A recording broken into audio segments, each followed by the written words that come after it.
Sandro, thank you so much. You are the first Bake Off contestant we've had on the podcast. And I'm surprised it's taken us this long to really pick somebody, because there are a lot of high quality people that have run through that show, yourself included, of course. But I'm not going to get into Bake Off just yet, because you have a very interesting history, past. It's quite diverse, it's colorful, there's a lot going on to unpack. But I just had one question for you starting off. And this might take us back to your childhood, it might be somewhere in your teens, who knows? But you seem to be a person that can do a lot, and you have quite an ambition and quite a drive, just from some of the information I've been reading about you. And so, what I'm really curious to understand about you and your personality is, at what point in your life did you figure out you had this drive in you? And where did that inspiration come from? It's a funny question, actually. Yeah, weird. Yeah. Sorry, I wasn't going to ask you about buttercream or anything like that. Yeah, no, yeah, that's what I thought we were going to talk about. um, yeah, so I realized that I had this sort of drive in my early adulthood. So I was 19, and I was already like a supervisor at River Island. And at the time, it was hard to get those sort of jobs before, especially at that young age. And I was just really, instead of going out with my friends, I'll be working a lot. I'll be driven to reach my goals and stuff.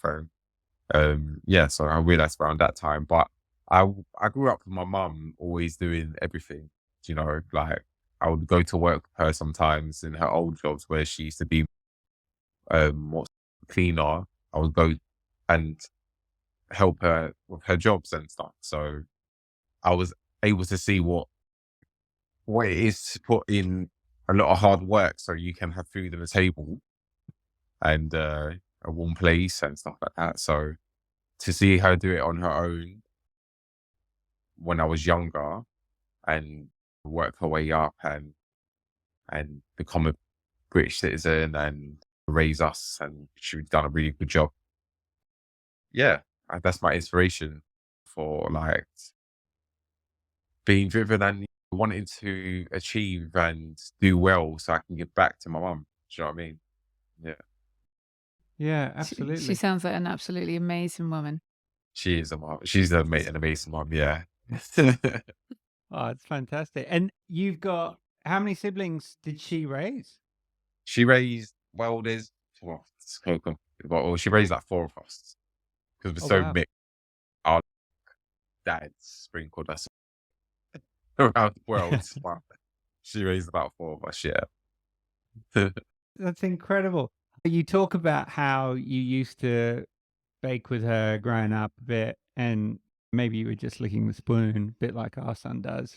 He's not really that keen on it, but you obviously have this, like you say, you did a lot of stuff yourself anyway. So you had this ethic about you, which is really cool. It's carried on, it's been consistent. But I find what's interesting is your early years seems to be around a sense of community. I mean, you spent a lot of time in youth centers.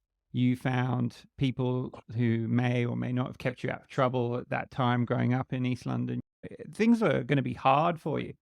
And yet you had this theme of baking from an early age and then continue on to some community aspects. Were you a creative from the very early stages, did you find? I mean, you said you Yeah. quite happily proclaimed you're not into football, but you quite liked other things.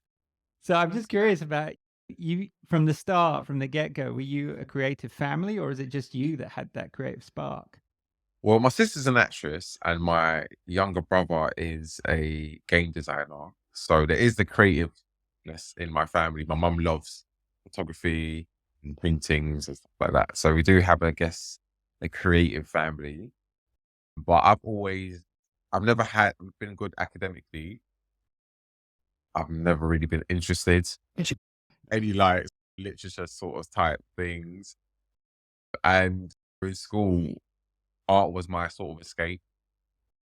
So I used to draw a lot when I was younger. I used to paint a lot, and now that turned into cake decorating, and yeah, it's just magically became something. I don't even. I've never been to a course. I've never watched like a YouTube on how to do something. I just do it. It's so strange for me, but it's just something that's just grown in me. I guess it's the passion, and then it just happens. What was that turning point? Do you remember? I mean, there's obviously like younger years where you're like baking with mum. And then at some point, when does it restart? Does it kickstart some point, or is it just consistent in your journey? Yeah, actually, it has been really consistent. I've always baked. I've never stopped baking, but there's different parts of my life that has sparked different parts of my baking journey. So when my father passed away, that's when I got into cake decorating. I found it really therapeutic to like make like little roses of fondant and stuff like that. And when I was in my previous relationship, I ended up creating a really cool small cake business, and I ended up making cakes for Little Mix and footballers and other celebrities, Stormzy and stuff like that. And then I stopped because it got a bit boring to do it for the money. And then my friend wanted me to go on Bake Off, and she really wanted me to do it. She encouraged me. She helped me practice. I applied, and then she passed away. And then I applied again, and I got through. So it's just like different parts of my life has just sparked different parts of my baking journey, and it's just always been a growth. So yeah, it's a big part of my life, baking. So before we go into your applications to Bake Off, if we go back to when obviously you lost your father, did that become a bit of an escapism and an obsession? Are you quite obsessive? Because I can be quite obsessive. Like when I got into baking, it's always been quite consistent in my journey growing up, but there's been different parts of my life where it's just been like full on like therapy, or just I can get consumed by it and lose a lot of time. Is that what happened for you? Did you find that you just lost time and you just started to think and obsess and, oh, I wish I could get those flowers perfect. I'm going to try again tonight. I'm going to try again Yeah. tomorrow until I absolutely nail it. Yeah, this is it. It became a different world to me, to be honest. I got lost in it, and in a good way. I was able to take myself out of the noise of the world and just have me and the fondant cake and something I'm trying to perfect. So yeah, it was really interesting at the early stages, reading books and trying to understand through a book how to do a rose. And like I said, I'm not the best academically. So to read a book about how to do a fondant rose, it was quite difficult for me. That was like, so I struggled a lot with my early stages in baking, but my first cake was really dry, really dry. No buttercream, no filling, but everyone enjoyed it. So I was just like, well, I'll just keep doing it.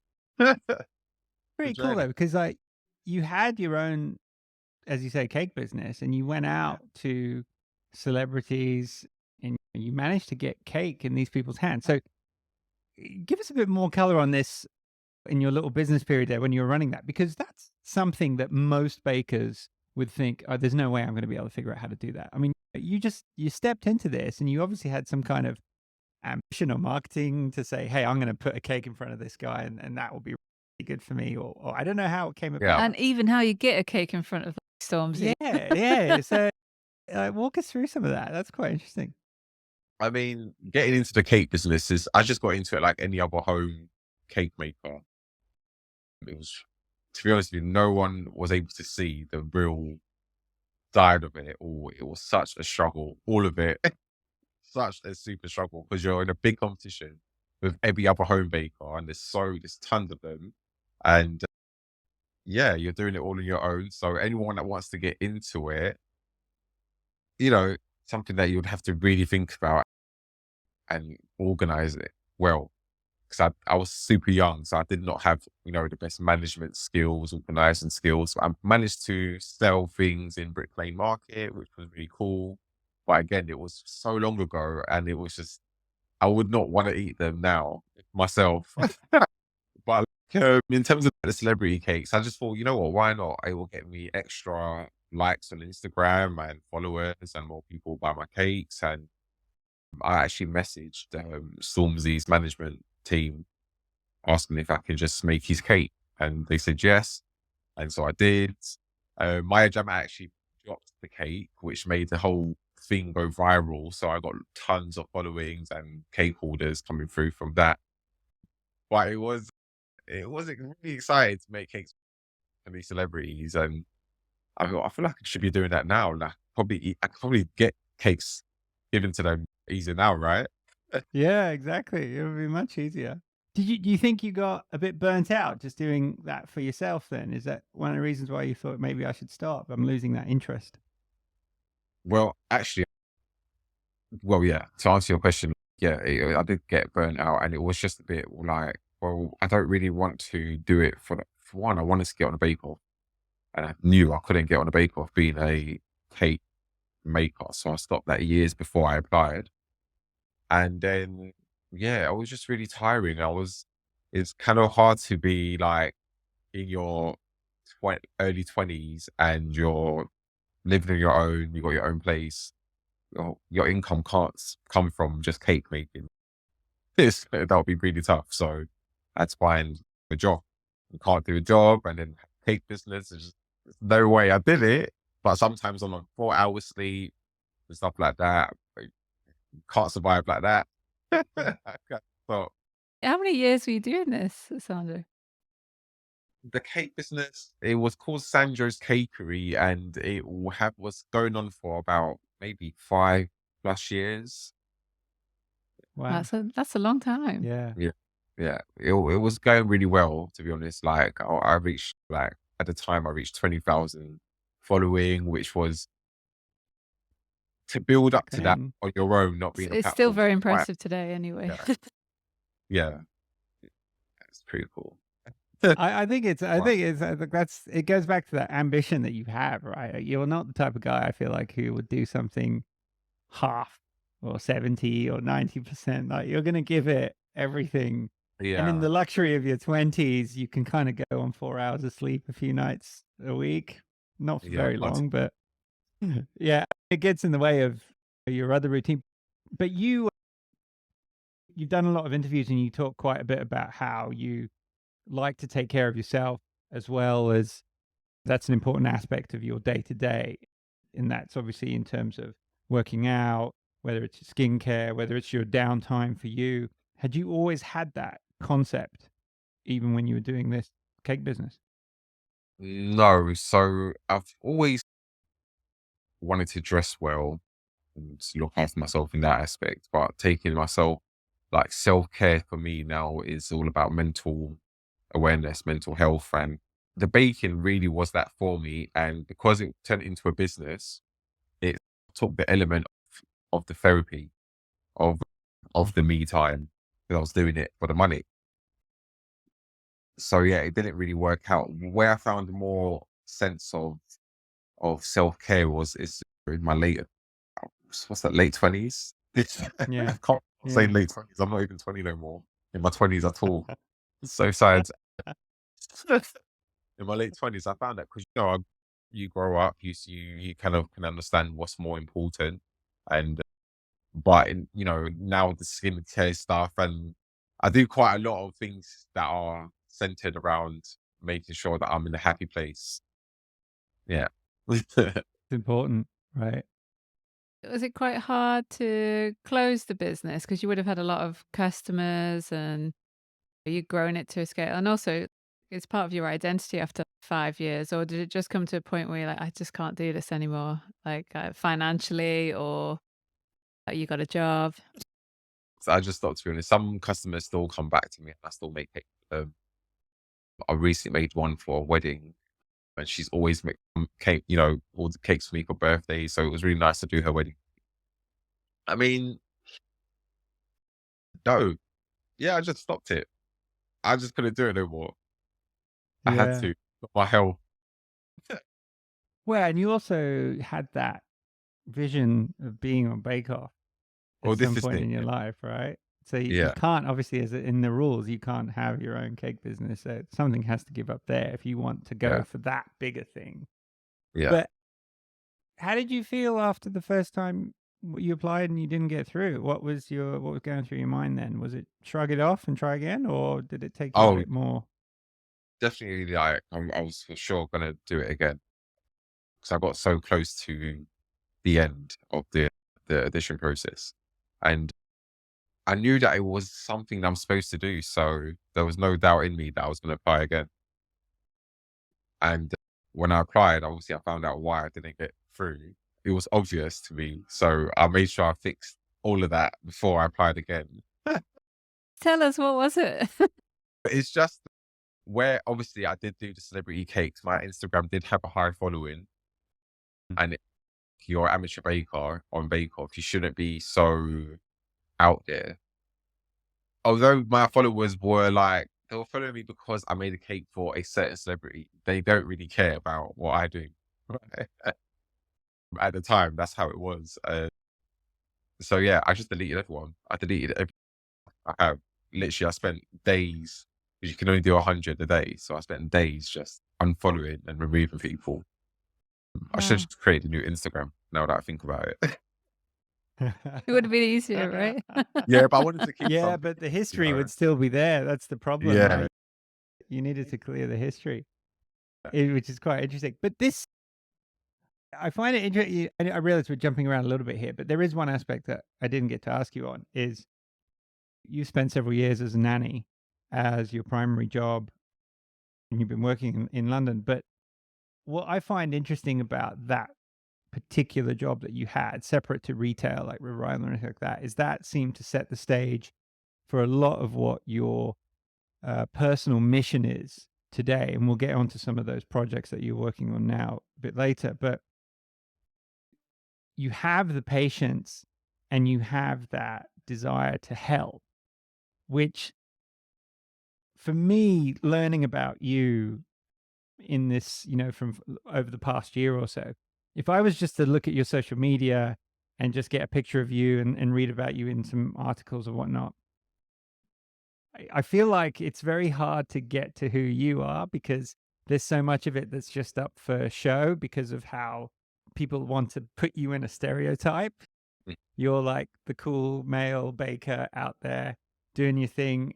But I feel like there's so much more that doesn't get shown. So do you feel quite driven by doing these more community-based projects as in from your personal side to really focus on what your mission is about through helping kids with special needs, for example, and so on, things like that, to sort of keep that noise that you talk about aside? Do you find that where the reward comes from? I mean, I've always been a community type person. I always believed in community, believing in helping out everyone. And as I've grown up, I was just like, as I got older, I've just realized that the most important thing is that we all realize that we're all part of one family, one world. So I always just, it has to start somewhere. And for me, it starts with the children, and it starts with children on the spectrum. And It seems like that's like a core bit it's a, about you it's a, is family and community and support. And that seems to be like your personal mission, which I think is really cool. And that's one of the reasons why we wanted to have you on our podcast, because I think it's really important to highlight the work that you're doing outside of just being on a baking show, right? There's yeah, so much more that really motivates and drives you. And I feel like this is a bit of an aside. So, like, I have a few hobbies, and one of my hobbies I like to watch in terms of sport. I'm like you, I don't watch much football, but I like to watch Formula One. And I like Lewis Hamilton, right? So there's a guy who grew up in a really average place in England, Stevenage, rose against a lot of things against him to become one of the world's best in what he does in terms of racing cars, right?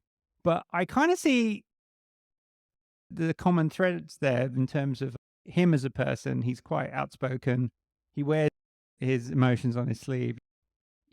There's more to him than just what you see on the cover, and I quite appreciate what you're doing, because I feel like very in a similar sort of way, but in baking.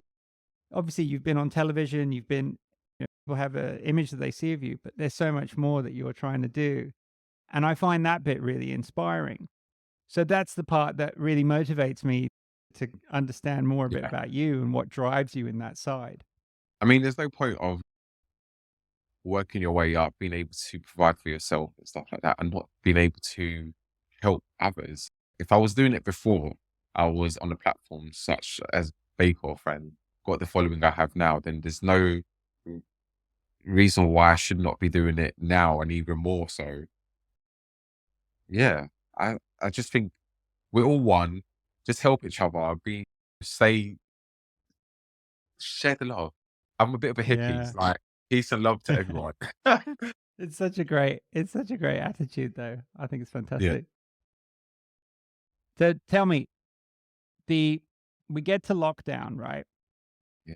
The pandemic hits, and everyone deals with it in various different ways. Some people find their path through it. Some people, it's just a very anxious time, didn't really know what was going on. Things have been taken away from us. What were you doing at that point, and how did you find your way through that? I was actually working during that time as a nanny.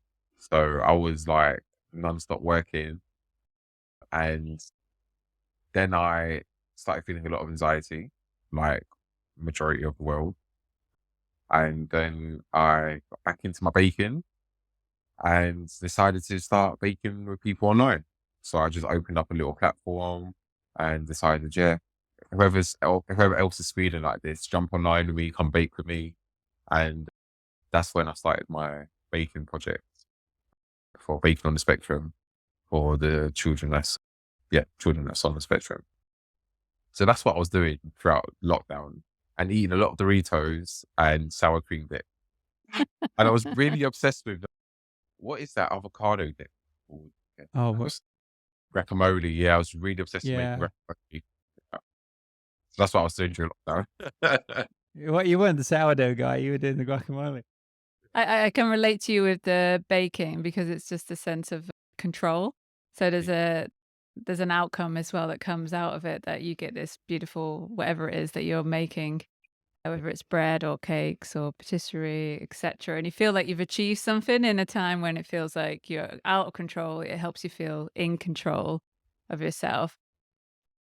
And I guess in that was the time where you started to really broaden out your baking, because to get on Bake Off, you can't just be great at doing cakes, right? There's a whole spectrum of other types of baking that you really need to master or know. Was it during this time where you were exploring lots of different things like breads or patisserie or um, other types to of be, yeah, I pies? did. Yeah, savory dishes.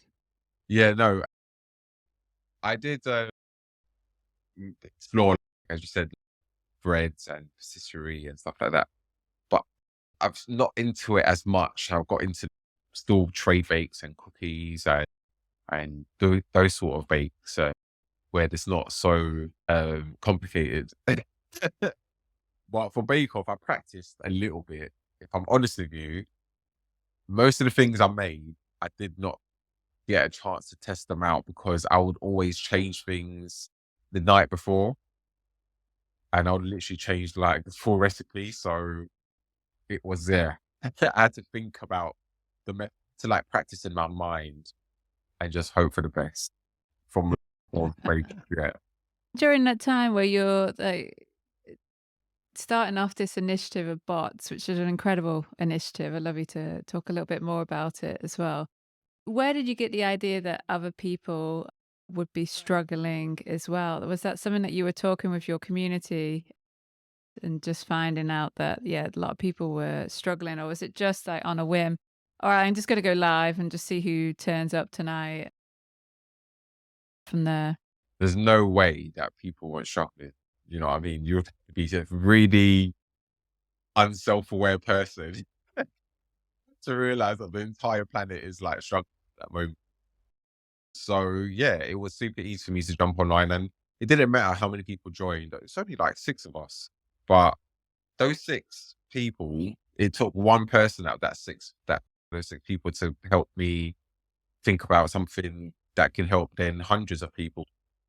It started to lead towards something else. So yeah, really easy post for me. And what is it about the hands-on in particular that benefits individuals who are on the autism spectrum and their families? Yeah, you get improvements with motor skills. So for children that are just growing, it's just really good to be able to stamp out cookie dough, and helps improve motor skills for sure. But with children on the spectrum, what it does as well, it enables sensory play with something that's safe. Rather than using Play-Doh, you can use cookie dough, and the child will be learning something. So it's a life skill as well. So there's a lot that comes out of it that the whole family get benefits from. It's not just the child as well that's participating, and it's not just about the sensory play. We don't use machines, so we only use our hands. So it cuts off the motor sound. So Touch. there's no, and then there's that as well. There's a sensory play with the touch, and that's how we explore fruits and vegetables and try to expand their palate, what they like to eat, what they don't like to eat, to help them explore fruits and vegetables through touch, through smell, through taste, if we can do that. Yeah, so there's a lot that I'm going to be posting very soon. I'm posting tonight my first introduction video, and I'll be Oh, posting, fantastic. yeah, loads of different things of baking on the spectrum. I'm super excited about it. And so it's bakingonthespectrum.com is where if a family is interested, they would then sign up to I'm not participate. sure if it's .com or .co.uk. I need to double check that. I think it's .com though. That's all right. No worries.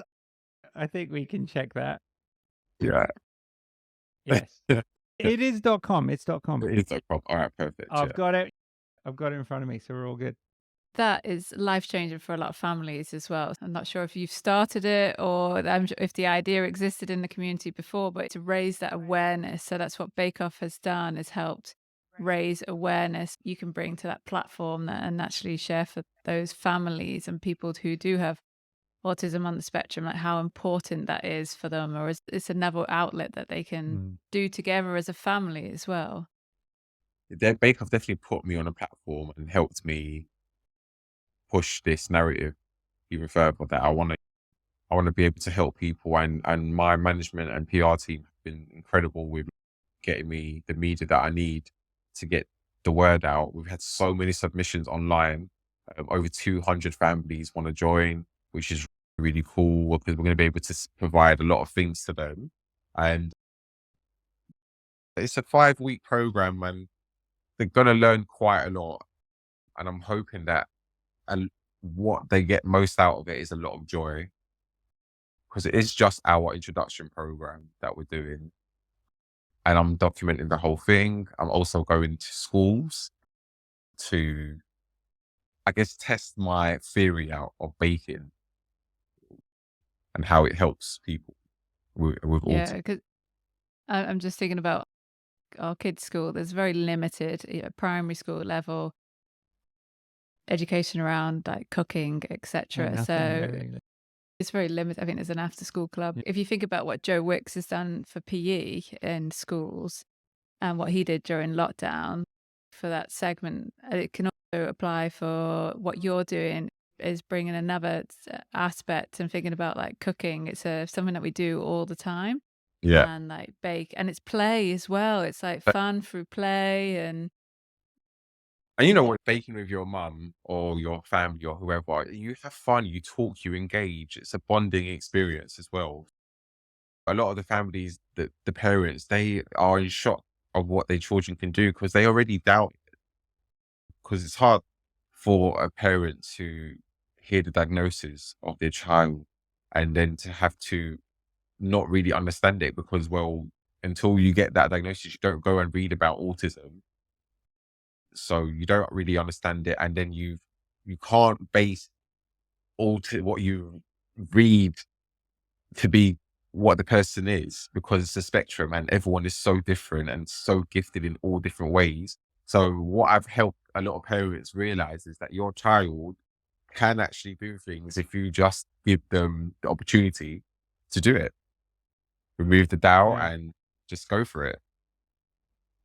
It's very cool. It's very cool. I think the timing of having you on the show too, to be able to discuss it before you go live with these programs, I think is really interesting. It's going to be really cool to see that as it grows and blossoms. I'm sure with the work your PR team is doing, because you're everywhere right now, which is great. So you're able to get a lot of traffic and people to follow you and follow what your mission is, which is very cool. But now I have to ask you though about Bake Off and a little bit of your experience. We were going back and rewatching last year, the last season, over the course of the last few days. So it's just really interesting to see some of those things that were going. Rachel's actually been a star baker herself, but on Oh. an extra slice, not on Cool. the actual show. That is Oh, half. cool. Well, I had to mention. I'm sorry. I'm talking to a Bake Off star. What season was it? Proud, but that's oh gosh, 2019. It was literally. I mean, I'm far more interested in your story, but it was literally a call. Someone on Instagram contacted me and said, "Oh, do you want to come on this extra slice?" And we'd been living in Asia for so long, and I had heard of the Bake Off because I watch it every year. I was like, "What is this extra slice at half? Is this just someone just randomly contacting me?" And so I was like a bit skeptical. And anyway, they said, yeah, we'll call you. I said, okay.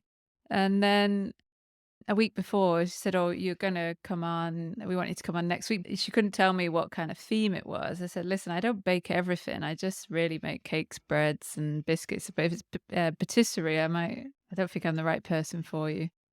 But anyway, she said, just turn up and whoever you bring along has to make a cake too.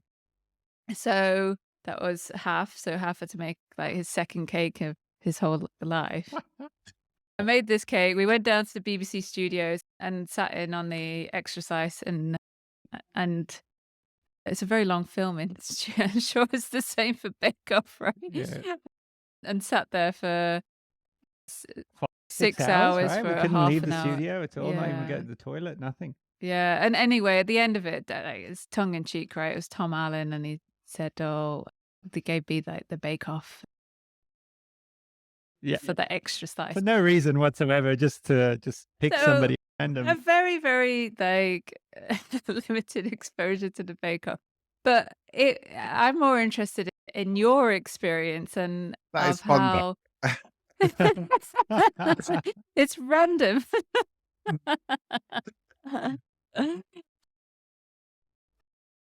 Yeah, and how you mentally prepared for that, because it's a long stretch of filming, but also you know that this is going to have millions of people tuning in and watching. It's like a well-loved show in the UK. Yeah. How did you cope with that pressure in the back of your mind? Also going into the tent knowing that, okay, don't screw up because you don't do anything daft because it's going to be on TV. There wasn't much mental preparation, to be honest with you. I really just could not wait to get into that tent. I just manifested it a whole year after I didn't get in. I just really all my energy into getting in. So there was no need for the mental preparation because I've been driving myself towards that tent. So I was just like, you know what, I'm ready for this. And then when I got there, obviously you get a bit scared and it's like, oh my God, if cameraman on you when the judges are there, and it's just, what the hell is this? But after the first week, I mean, me and the cameras were like friends. I loved it. I loved being in front of the cameras. It was super exciting for me. It was like, I guess what children feel when they go Disneyland. It's like, oh, I'm supposed to be here. Like, I don't want to leave, sort of thing. Just excitement. No need for mental preparation. Actually, I think that sort of comes out in the show because your way of showing stress is a bit different to a lot of other people. You know, not like running around, scattering, and all this. You know, just you take your time. You tended to overachieve or set Overdo it. goals that were way farther than what you thought. Very silly. But I don't think you were really phased by that, right? Even if Prue or Paul would be like, "Are you sure about this?" You know, like, "Well, I are you mean, sure about this?" it's just cake, right? The main thing I wanted to do is get to the finals because that's the only thing that I visualized. It's getting to the finals and making sure that yeah, I got my spot there because I didn't want to care. Oh, you have to send home the Sandro. I just oh, the, just to even think of that makes me like cringe. I actually thought I was gonna go week one because when I on week one I thought I'd done really bad, to be honest, because my cake was horrible at the end, like the look of it. No, no, the cake with the little flower pot. No, That they was were cute. gorgeous. The house cake we had to do for the shows, I realized they're not going to ask for evidence of what these houses supposed to look like. So I should have just done any house that looks just like a house rather than try to replica house of my grandparents. Everyone had the story, but they didn't even ask for the pictures anyway. So Hindsight's a lovely thing, isn't yeah. it? And you had quite a strong bond with Prue, right? The two of you. I mean, I really liked both judges, and Prue was just her fashion. She would always have like, a pop hanging out, or you know, her hair might be a little bit to the left or something, and I would just always there's something to tweak, so I'd always like wait, stop recording. Prue's not fully ready, and yeah, it was nice. So, like, I call her Auntie Prue. I mean, I would love to see her again. Yeah. And I have to ask, is Paul as intimidating in person as he seems on screen? Or is he First quite shy? first 2 weeks he was in. I don't know if he's shy or professional, but he was, yeah, it was quite awkward for the first 2 weeks. And he's Big Daddy, do you know what I'm saying? So you can't just talk anyway. You got to ease your way in. Yeah, but after that, we warmed up and he warmed up to us, I think. It's quite a nice balance, right? Because you've got Paul, you've got Prue, and then obviously you've got the other characters, right? Like Knowles. So it's like everyone's a bit different, and you're gonna align to one person more than another at certain Yeah, stages of the show. So it does give you a sense of you've got your buddies, your friends, where you can be chummy with, and then other people that maybe you just yeah. want to do something different for, right? I Did you ever get handshake? No, that he really annoyed me with that stuff. I don't know, he really annoyed me. Like, I just, you can see how eager I was for it. He should have just done it because I was so eager. One time I even had I had a flawless bait. It was flawless. It was like, there was no way. My hand was ready. I believe I was That's right. just like, I got this. And he didn't give me a handshake that week. And I was really annoyed. So I asked one of the runners to go and ask why I didn't get a handshake. I was demanding an answer. No, you have to prove why you didn't give me a handshake. And he said, "Oh, I just don't come out like that as much." But it was flawless. He said, "Well, if it was flawless, that equals a handshake in my eyes. You've been giving out handshakes. You're giving two in the first episode." So I was already going off in my head. I was like, "Oh no, Paul." But one day, That's maybe I'll go back and maybe they'll invite me back, and I will aim for that handshake for sure. I'm not giving up. Yeah, yeah, I'm always impressed with the showstoppers on any week, actually, what comes out. And do you get a lot of time to prepare for something like that? Because I'm like, how do they come up with these amazing structures and put together, and it looks so elaborate and design? And are you given 24 hours, or are you given a week to prep really for good. something like that? Yeah, we're given quite a bit of time. That's apart good. from the finals you get about 4 days, which is so intense. Like you don't have 4 days really because you need a bit of downtime. So really you have a day or two. So that explains why I didn't win. Well, it's not an But easy challenge, is it? no, it was really that last episode really hard. But I to be think it was just the vegan jelly, right? That you had what was that? Like what do you gelatin. and I Yeah. could see the eyes of everyone around me when I was doing it, the people that were talking to us and were around us, and they were just no. I was thinking, oh gosh, well I've done it now. I mean, I would assume that a lot of bakers like Shabira and that really practice. Because to do some of the things that she did, you have to practice. There's no way. I can probably say that half of the showstoppers, I did not practice them physically. The croquant, the biscuit sculpture, I practiced it in terms of making a biscuit and putting some sort of structure up just to see if the glue works fine. But I didn't practice the full thing. The mask, I didn't practice the full mask neither. It was completely different masking practice. It was like completely different design. So loads of things were like on the day or the day before, or because that's how I do things when I'm in the kitchen. My creativeness is just go with the flow. So I had to Yeah. have that core element. Also, I had to have that element in Bake Off to do well. And yeah, they didn't bug me about it. So get doing it. I think it makes you an ideal contestant, though, because it creates a sense of drama in what might look like unpreparedness to some, but to you, it's quite normal. It's not that I'm unprepared. I just need to get into that state of mind, and then I'm good. I mean, it's not great that sometimes I started with being like, I could do this. And this is my design. And then at the end, this is the result. It's not what you bought.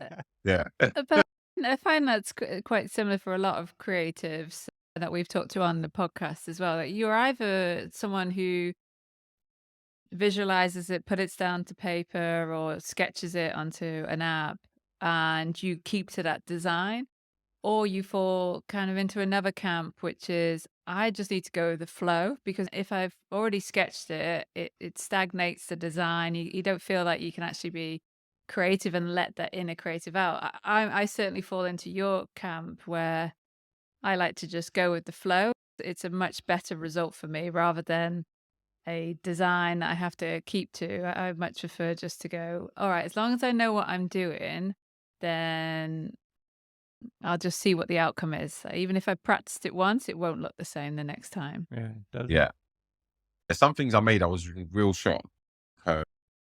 Free-tiered cake I made with the purple rosettes and stuff in such a short time. I was actually really proud of myself for that one. And it was so perfect, neat. And the globe was really took me by surprise as well. I was in real shock. That's phenomenal. Yeah. Phenomenal. Some of the stuff that you did was what is it? The croquant, the ring. Croquant. You had Africa on the bottom, Yeah. and you had this Oh, building up all the way to the top. It came out really. The flavor, like I think, actually consistently, right? They always talked about your flavors being really spot on, and then it was just down to a lot of execution.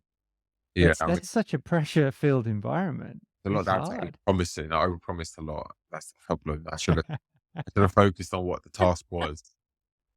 But I don't regret it at all. And I just think I would have done it no way different.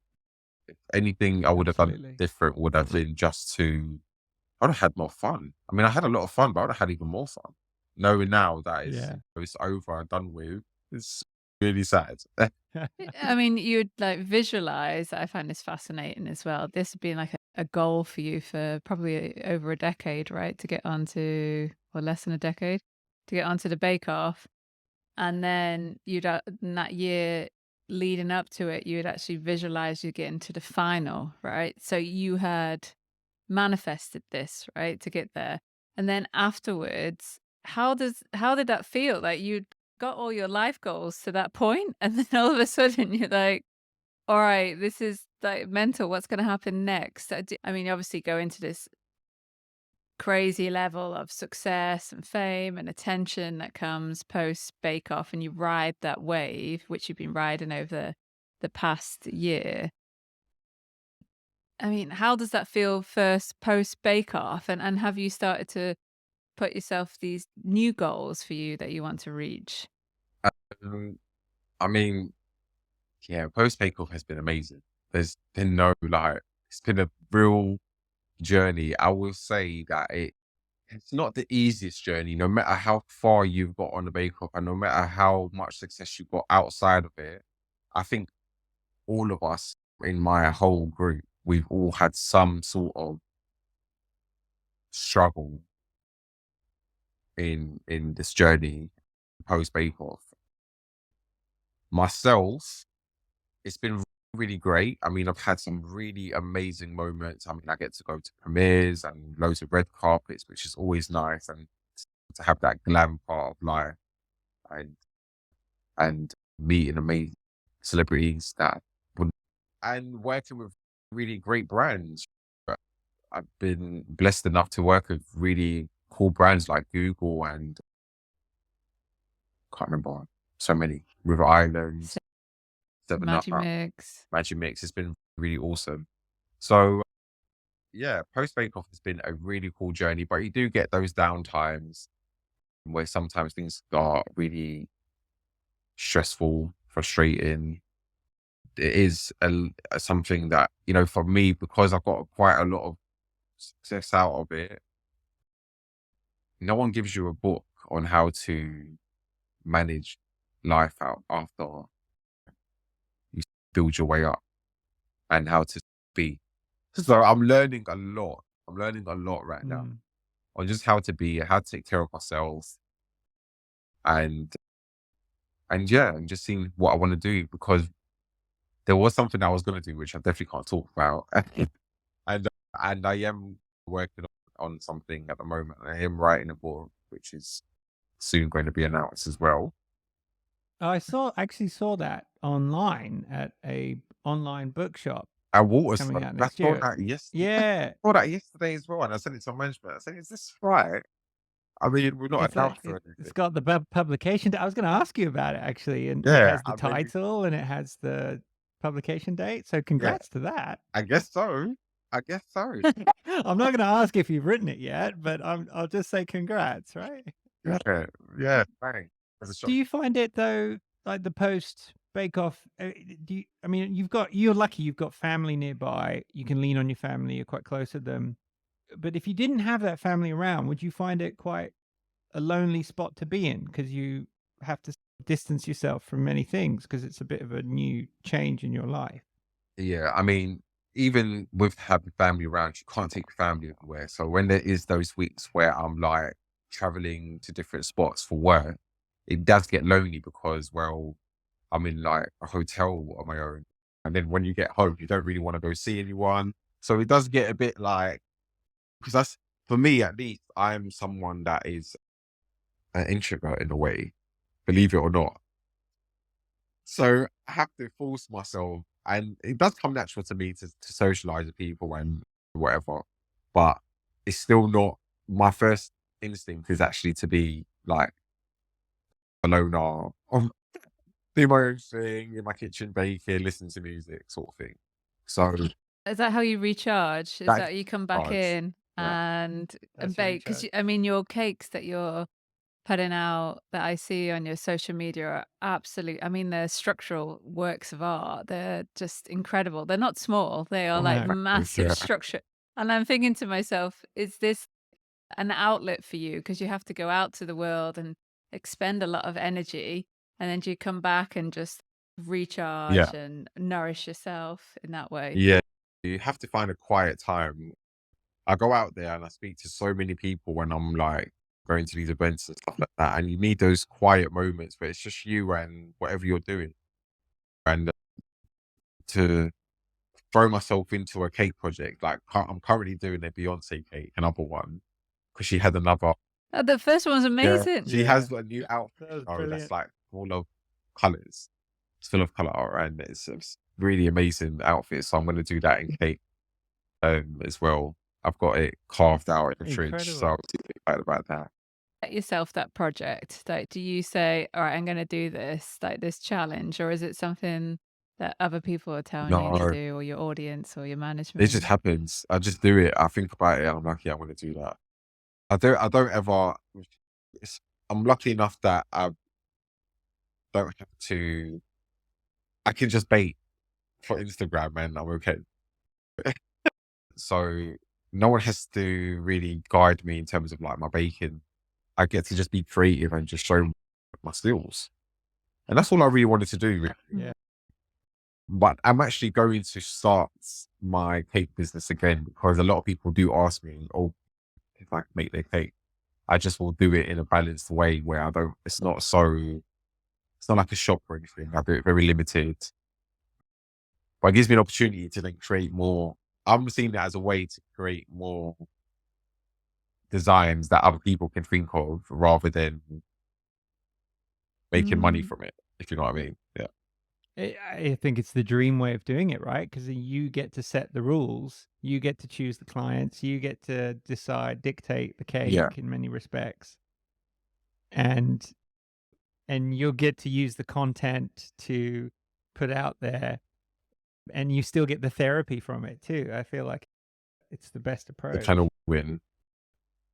Yeah. I would love to continue just doing this for the rest of my life, just baking and yeah. Happy to do that.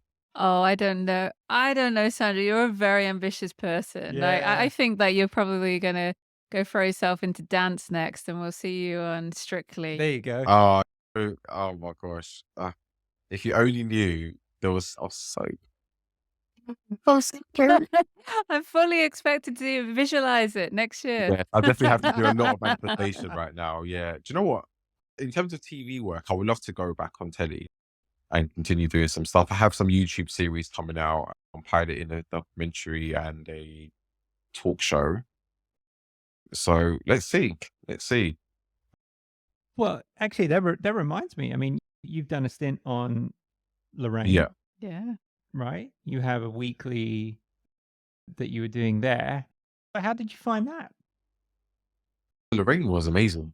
It was really an amazing thing to do and straight after Bake Off. So I really felt, wow, I've really achieved something here. Like it's not just a sort of one hit wonder. And Lorraine is lovely. I got to meet her for my first interview. TV interview was Lorraine. And then to have segments on her show, I really felt like she really supported me. So that was really nice to know. It's like a little taste of it, right? Yeah. You kind of get the feel of This is it. You're not someone that's gonna sit still. No, Sandro. I'm not. Just- Yeah, it has given me a lot of tasters of different things of what life could be. And to be honest with you, I do want to be up there because there's a lot that I want to do and there's a lot of change that I want to make. And it's unfortunate, but the world listens to you more when you're someone that, yeah. I don't know, that is loud enough. So I'm trying to be Yeah. loud enough to be heard. Well, I hope that this podcast is just another one of those little steps Yeah. that helps promote your voice and get more people to join your mission. Listen, we're going to wrap things up here a little bit, but one thing we love to do at the end of each podcast is just a couple of quick fire questions. First thing that comes to mind, you can explain it or you don't have to explain it. It's totally up to you. I'm going to go first. What's your preference? American buttercream, Swiss meringue American buttercream, or buttercream. fondant? All the way. American Easy buttercream. peasy. Perfect. All the way. Is that because it's fast? It's just so easy. So easy. Yeah. Honestly, my American buttercream is honestly the best. I'm not just saying that. There's so many people have asked me for my recipe, but it's in my book. The recipe's in my book, so I'm not giving it out on Instagram. But a lot of people want it. It tastes like ice cream, vanilla ice cream. It's just perfect. Oh, Yeah. wow. I'm going to have Excellent. to, I'll wait for the book to get the Yeah. recipe, right? Yeah. One aspect of baking you won't compromise on. So that could be the finish, or it could be the taste, or it could be the style, Ingredients. Compromise on. Baking is a compromise. You have to compromise. What bacon I wouldn't compromise? I don't know. Maybe it's like the quality of the ingredients, whether it's the taste of the cake or The final I mean, look. I don't everything know. has to be great. I won't compromise any You're of a it. perfectionist. Yeah. That's fair enough. Fair enough. How about sharing one book for a baking book from your bookshelf? that you like? Bristol's book is one book that I really want to dive into. I just look at it and everything looks so tasty. It's called Kitchen Flavors, I'm sure. Oh. Kitchen, I think it is called. But yeah, check it out for sure. That's definitely a book that I'm like trying to really get through. And Yolanda Gam, she has a book out that I really love as well. I think it's called Layers. I need to actually read the Yeah. titles. Yeah. She's amazing as well. Yeah, She's I'm absolutely so an inspiration. like I was so happy to meet her last time I went to the cake show. Super excited to meet her, and I almost met Mary Berry. Had I not left the awards early, I would have met. Oh my god, so sad. So she's here. She hears this. Know that I want to meet you. Just a brief interlude. I did meet Mary Berry when she was judging cakes in the nursing home close to here. And so she's been an absolute icon to my mum for years. And she happened to be judging it on my mum's birthday. So I took a cake along and yeah, so I met Mary and so did my mum and we got a picture. And Yeah. so I feel very impressed. That is so nice. Yeah, I would love to. I would absolutely love to. That's actually for her and just have the tea. I'm gonna start this YouTube thing and hopefully she could be one of my guests one day. Oh, I Could hope be so. possible. Well, you said it now, so it's out there. Yeah, that's right. All right, final one. Who would you want to make your next birthday cake? That is a hard one. I always my birthday cakes. Do you know whose cake I really like is Maxi? She makes really nice cake. Really, Oh, really? yeah. Oh, her cakes are delicious. Yeah.